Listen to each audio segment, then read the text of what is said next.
UFC Fight Night Vegas 4 Poirier versus Hooker takes place this weekend, and there are a bunch of young, talented, promising prospects on the card.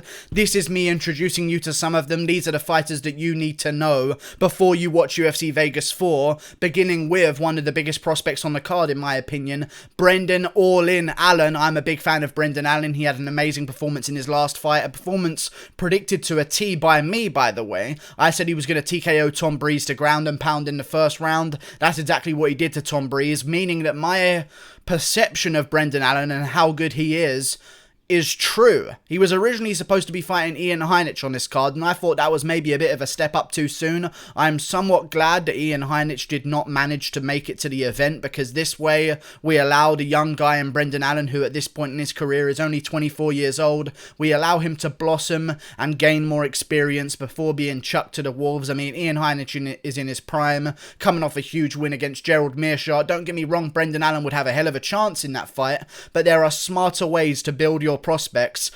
However, Brendan Allen is coming up a guy in Kyle Daukaus, who is a dangerous opponent. Kyle Daukaus, 9-0, young guy as well, 27, not quite as young as Brendan Allen, but still new to the MMA game, 9-0, completely undefeated, and has some good wins against good opponents as well. When he was 6-0, he beat a guy who was 8-1. When he was 7-0, he beat a guy who was 9-4. These are somewhat respectable records. When he was 5-0, he beat a guy who was 12-2. Decent wins over decent fighters before he's got into the UFC. He's fought in the Contender Series before. He won, but he didn't get his contract, so he had to keep going on and winning more fights, which exactly he did. He went on, won another 2 fights, got accepted into the UFC. However, Kyle Daukaus taking this on short notice.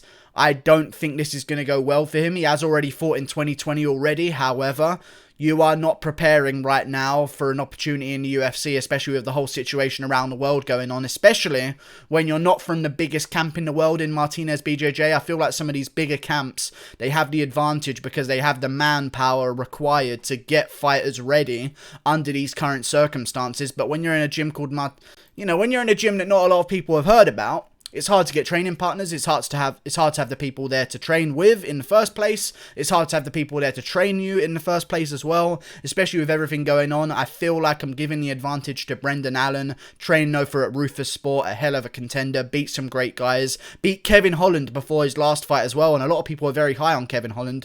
Brendan Allen is the focus. I'm looking forward to this bout, and if he does beat Kyle Daukaus, dare I say, one of the biggest wins of his career, because don't get me wrong, a win over Kevin Holland is really good, but Kevin Holland's 16-4 and has some losses outside the UFC to guys that, are still in the UFC and haven't been able to hang, such as, and let me just check it right now, I believe Kevin Holland has a loss against Curtis Millender, another somewhat bit of a guy who got cut from the UFC that Kevin Holland has a loss over. Kyle Daukaus has no asterisks in his career whatsoever. He's destroyed everyone, 9-0. I just don't think he's ready for Brendan Allen, and that shows you how much I think highly of Brendan Allen. I think he's going to go out there, get the job done against Kyle Daukaus, hand him his first ever loss, and then I'm interested in seeing him take the jump against guys like Ian Heinisch. I thought it was a little bit too much too soon, but Brendan Allen is a savage. He's got the stand-up, he's got the jiu-jitsu, submitted Kevin Holland, which is a thing that Thiago Santos couldn't do, even when Kevin Holland took it up a weight class on short notice. I mean, Thiago Santos did beat Kevin Holland, but had a tough time doing it and almost got submitted in the process. Brendan Allen went out there and choked out Kevin Holland. Brendan Allen went out there and just completely dismantled Tom Breeze in the first round. He has good wins. He's a young prospect. I think Brendan Allen's going to get the jump on Kyle Daukaus. I'm looking forward to it. That's the first prospect on the card. However, there are plenty more to come. Don't you worry about that. The next contender and prospect on my list is Shawn Woodson. I'm looking forward to this one. Shawn the Sniper Woodson. I don't know much about that surname. He doesn't seem to KO people in the first round with blistering power. Even still, a great fighter. Shawn Woodson completely undefeated on this card. I feel like it's a great time right now, although I would have loved to have seen Aspen Ladd versus Sarah McMahon. Having Shawn Woodson versus his opponent on the card, who's a somewhat good opponent as well in Julian Erosa, a veteran of the game, been around forever, has some decent wins in his career, also has some questionable losses, and hasn't quite been able to put the streak together necessary to keep himself at the highest levels of the sport. He got a win on the Contender Series by TKO to head kick, got back in the UFC, but then lost 3 in a row, got dropped from the UFC, but now he's been signed again back. I feel like right now it's almost a blessing for some of these guys that have been around the sport for a while, because they're getting opportunities back in the UFC that they definitely would not be getting if these weren't the current circumstances. But Shawn Woodson was supposed to be fighting Kyle Nelson, who's a dangerous contender as well. I thought he was going to beat Kyle Nelson, which therefore makes me believe he's definitely going to beat Julian Erosa. I'm looking forward to seeing Shawn Woodson perform. And listen, if he wins this one, he's 8-0. Undefeated. If he wins one more, he's 9-0. Then he's 10-0. And this is how things amount. And he's only 28 years of age.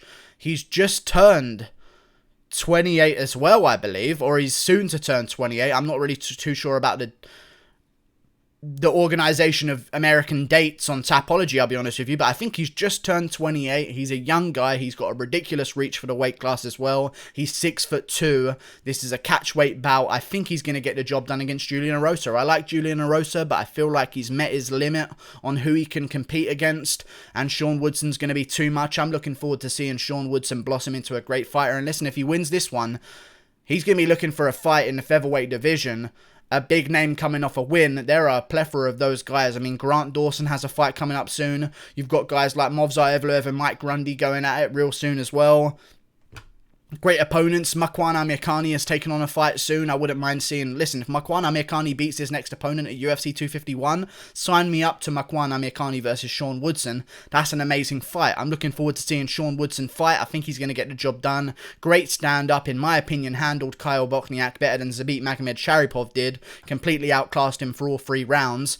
I think that Shawn Woodson gets to jump on Julian Juicy Erosa. I like Julian Erosa. I remember watching him all the way back in the day on the Dana White's Contender Series. He's lost to such goats as Artem Lobov on The Ultimate Fighter as well. He had some wins in The Ultimate Fighter, made his way all the way to the semi-finals. Unfortunately came up against a Russian hammer, which is always going to be a failure, as we know. Listen, you don't get a record like 14-15 without being the greatest fighter of all time. Choo-choo motherfuckers, the Russian hammer's in town. I think that Shawn Woodson's going to get a jump on Julian Erosa pretty easily, and it's a good showcase for him. I wouldn't even mind betting on him by TKO. I think he'll get the finish against Julian Erosa. Looking forward to seeing his progression. Another contender on the card that you guys should definitely know about is Luis Violent Bob Ross Pena. I'm very excited for this one. He had some troubles against Matt Frevola, but then again, I think Matt Frevola's a beast in that division that's yet to come into his own. I thought he was going to win his fight against Frank Camacho just last weekend before Justin James stepped in on short notice and KO'd Camacho, making me believe that I was right about Frevola beating Camacho, because clearly Camacho has no business being at 155 anymore. Looked like a shell of himself. Good win from Justin James, though. I'm just saying. Violent Bob Ross, Luis Pena is a savage. He has some losses in his career, don't get me wrong, and those are some close losses. Both of his losses in his career have been by split decision. He has an amateur record of how many fights? He went 7-2 as an amateur. I like that, having a bit of an amateur record, getting used to the fighting style, getting used to being in an octagon. I like that stuff. It's good veteranship to have, and it also doesn't really tell the full story of you being 8-2. He's 8-2, he's had a plethora of amateur fights as well. I almost feel like every amateur fight is worth half of a pro fight. So, you know, you can add some stuff onto his record if you want to. He's had a great career so far, 26 years of age. He's got a little bit of time of being 26 as well. He's got the reach advantage in this fight against Kemal Worthy, a dangerous and worthy opponent for Luis Pena, if you'll pardon the pun. I think that Kemal Worthy is good. He's very good. He beat Devontae Smith. We know he's good. I don't think he beat Devontae Smith. I don't think he beats Devontae Smith 6 times out of 10. I'll be honest with you guys. I think that was the definition of an upset, and Devontae Smith should have been a favourite.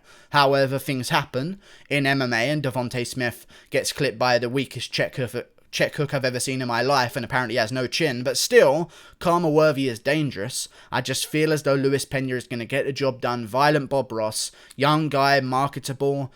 Very good fighter as well. We saw that in his last fight versus Steve Garcia Jr., who's a dangerous fighter on the come-up, 11-3 at the time, coming off a big win streak with KOs back-to-back in his fights as well over some decent opponents. Luis Pena is the real deal. His jiu-jitsu is good, and I feel like where Kemal Worthy was able to have some fun with Devontae Smith is when you play the punching game, anyone has a chance. Luis Pena doesn't have to play that game. Devontae Smith does. He's a flashy striker. That's what he's known for. He was expected to go out there and KO Kemal Worthy in spectacular fashion. That's what he wanted to do. Luis Pena is not expected to do that. That takes a huge pressure off of him in what way he's going to approach this fight. And I think he's going to approach it the way he approached the Steve Garcia fight. Push this guy up against a cage, take his back, and win positionally dominant exchanges every single time in the grappling. And eventually come home with a unanimous decision victory or a submission in the fight as well. And if he wins this one, listen, another lightweight coming off a win. Matt Frivola's looking for a fight after this. If they want to make that rematch, listen, it was a close split decision the first time. I don't think they're going to make that rematch so soon after the first one, by the way, but still, there are some good names in that division. Listen, Justin James just emerged on the scene with a big win against Frank Camacho. I'm sure he's going to be looking to stay active. Luis Pena versus Justin James makes sense. Luis Pena versus Lando Venata would be a fun fight as well at lightweight. I'm sure there are a bunch of great fights to come in Luis Pena's career. Now at lightweight, formerly a featherweight, I have no idea how he made that weight class. I just think he's going to get the jump on Kemal Worthy. Those are some talented guys on the card at UFC Vegas 4, and pay attention to him because look, in the current situation and climate of the UFC, there are a bunch of young guys that wouldn't be nowhere near the main card of a fight night any other time in history for the UFC. If you told me any of these guys are going to be on main cards last year, you know, fair enough, they've improved their name value in the last year, but these ain't guys on main cards. Shawn Woodson, after one win in the UFC, is not getting a position on the main card normally. You know, I'm glad that they are getting their respect. I'm glad that they're taking advantage of the situation where not a lot of these big names want to compete on the cards due to the risks involved. I like that these guys are stepping up, and I think it's going to pay off in the long run because, listen, you can be one of these guys that steps up in the UFC's time of need. The fans will appreciate you. And I think the fans, after this weekend's night of fights, are going to be appreciating Shawn Woodson, Luis Pena, and Brendan Allen a whole lot more, and all of them are going to have big fights to come next. I'm looking forward to it. I think it's going to go well. For all of them, I actually think that would be a decent parlay. Luis Pena, Brendan Allen, and the other guy I mentioned, whatever his fucking name was, Shawn Woodson. Weird looking guy, Shawn Woodson. How could I forget about him? He honestly looks like a weird little creature, but I have no idea how these guys are making the divisions they're in. But it just goes to show you a little bit of size and reach can go a long way in MMA, and that's why we have these talented prospects. I'm looking forward to it. Team Violent Bob Ross. Thank you for watching. Click that button now. Goodbye, like and subscribe. See you later.